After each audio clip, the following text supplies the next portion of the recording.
Les guides de voyage disent que Cusco est un des plus beaux endroits d'Amérique du Sud. Située à 3400 mètres d'altitude, l'ancienne capitale inca est la cité favorite des routards, même si elle a plutôt mauvaise réputation. J'aimerais avoir plus de temps pour rencontrer les populations locales et découvrir d'autres quartiers dans la ville.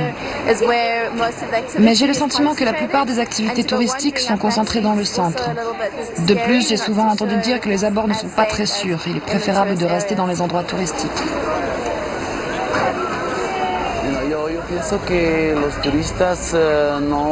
Malheureusement, ce point de vue est partagé par la majorité des touristes. Ils ne quittent jamais le centre-ville. Effectivement, c'est là que sont concentrées les activités culturelles et touristiques. Mais il faut sortir de la ville pour voir comment vit la population de Cusco. Milton est un étudiant toujours partant pour vous faire découvrir sa ville.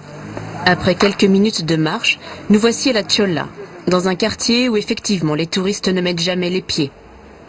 Il est bientôt 6 heures du soir. Direction ce petit bar où les Péruviens aiment se retrouver. Ce type d'endroit porte souvent le nom de Comedor Nacional.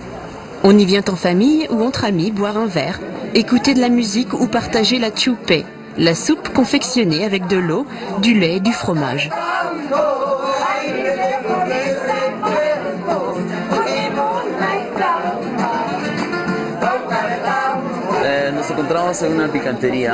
Ne pas venir dans un endroit comme celui-ci, c'est vraiment passer à côté du pays et de notre mode de vie.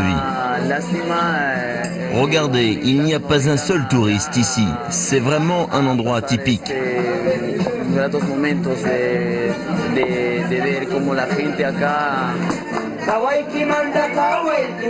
Les touristes, nous allons les retrouver à 45 minutes de marche de Cusco, sur le site de Sacsayhuaman.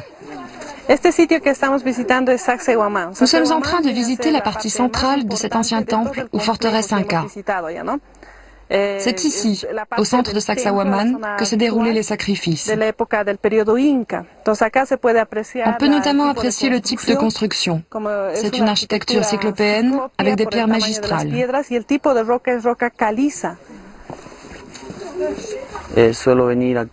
Pour moi, c'est un endroit de détente. J'y viens depuis l'âge de 4 ans. J'y joue au foot, je m'y balade avec des amis ou alors je viens y faire du vélo.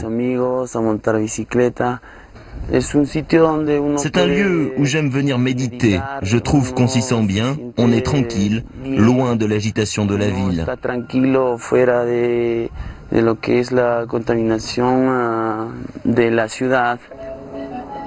Cusco, Sacsayhuaman. À présent, 3e étape de notre voyage au pays des Incas. Cette fois, c'est après 1h30 à travers la vallée sacrée que le bus nous dépose dans le village d'Ollantaytambo, la seule ville au Pérou qui ait gardé intacte son architecture inca.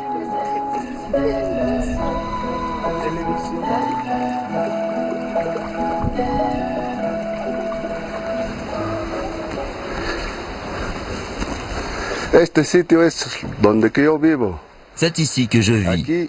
Et là, c'est la maison de mes grands-parents. C'est une maison typiquement inca.